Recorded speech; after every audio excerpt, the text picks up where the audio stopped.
Hello Skiller fans. Today we bring you an in-depth breakdown of the art of head movement.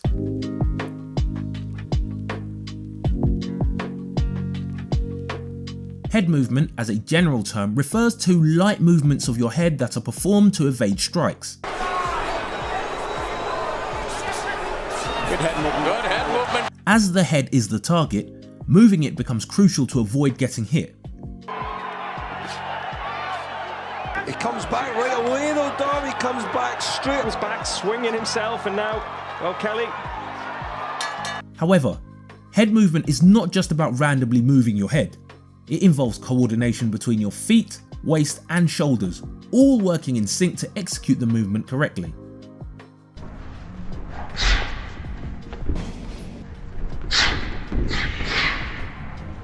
To the untrained eye, it may seem that boxers are randomly avoiding punches, but head movement can actually be dissected into three main techniques.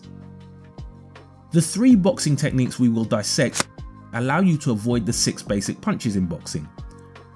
Straight punches, left and right, hooks, left and right, and uppercuts, left and right.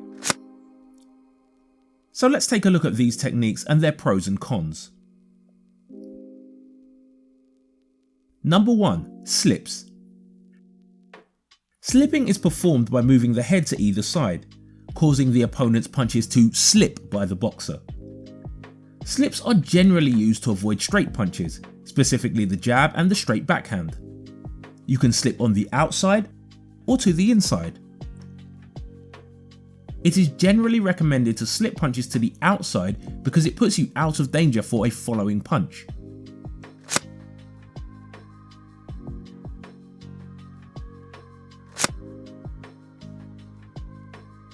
However, slipping to the inside also has its advantages, such as enabling great counters to the body or overhands. This time around. Well, that's what I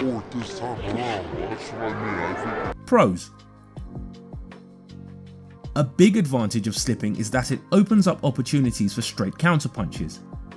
This is especially effective when your opponent has a rather slow jab, as a quick counter can catch them off guard. It's not as easy as...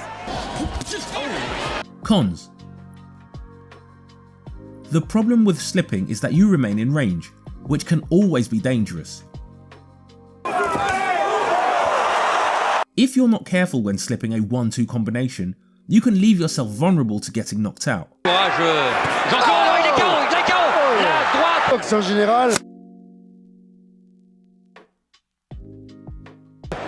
Et pour le futur, je l'espère. Et puis quand on parle de futur. Number 2. Rolls. Rolling is performed by slightly ducking and turning your body to the side, creating somewhat of a U-shaped movement.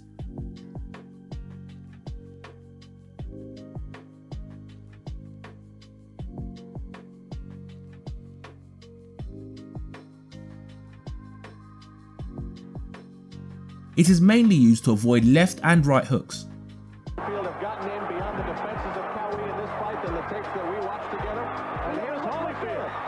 Pros. As mentioned earlier, after ducking, the slight turn to the side positions you perfectly to throw a counter hook. The body now, a combination, but left hook, good night.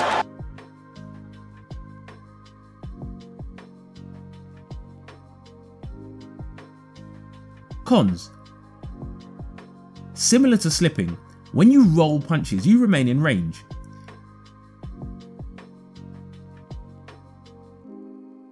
It is not uncommon to see fighters get clipped with an uppercut while rolling.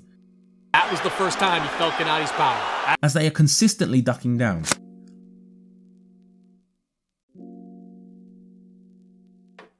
That's back. Oh, he won't recover from that. That's a huge uppercut. That is why understanding the next technique will also help mitigate the risks associated with rolling. Number 3. Pulls. Pulls are performed as the name suggests, by pulling your body back and transitioning your weight to the back foot to evade a punch.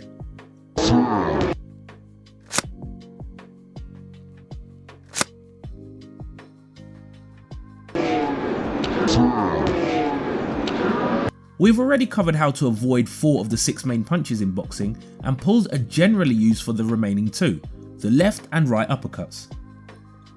The scoring blows.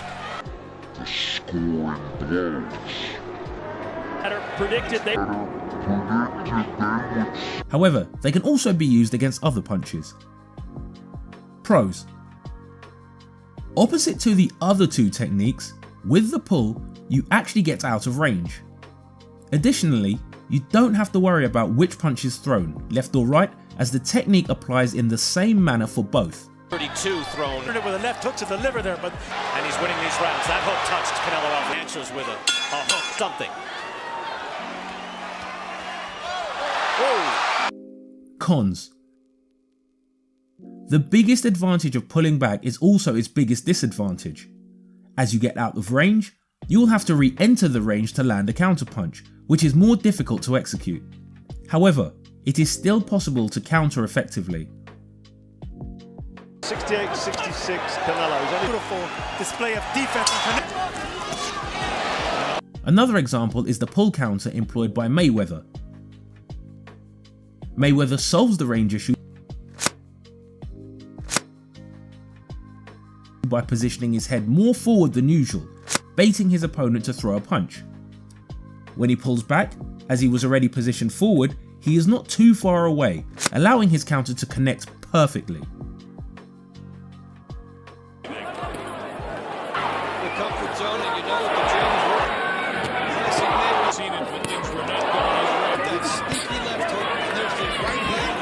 By combining these 3 techniques, you can effectively evade any of the 6 basic punches in boxing. Excuse me, right uppercut. This is why boxing is often compared to a chess match, as it involves anticipating and countering your opponent's moves. So let's see all the different moves combined and how they are applied in fights. Slip roll. In this case, Frank Bruno throws a 1-2. Anytime he gets close to... Mike slips the jab and rolls under the straight right, countering with a hook on the same side and following up with another hook. You can see it happen several times during the fight. Yeah, Bill Slane trying to take it. I guarantee you. Roll slip. In this case, Nielsen throws a lead hook first, and then a straight right. Tyson rolls under the hook and then slips the straight to the outside and end up in a clinch. Slip pull. In this case, Canelo does it from what we could say a lazy L guard with his hands a little too low, but it is a great example anyways. Cotto throws a jab which Canelo slips on the outside and then comes with an uppercut which Canelo defends with a pull. Pull slip. In this case, Liam Smith throws an uppercut first and a jab after. Canelo does a pull to avoid the uppercut and a slip for the jab. He then later does it again to defend a double jab.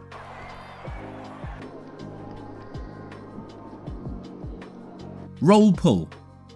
Mentioned the Akhmadov.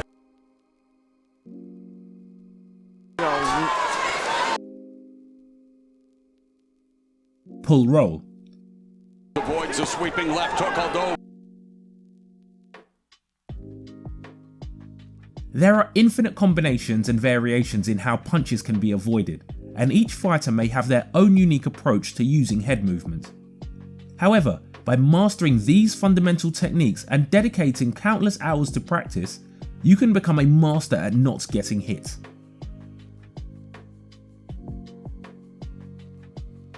But we would love to know your opinion. What is your favourite technique?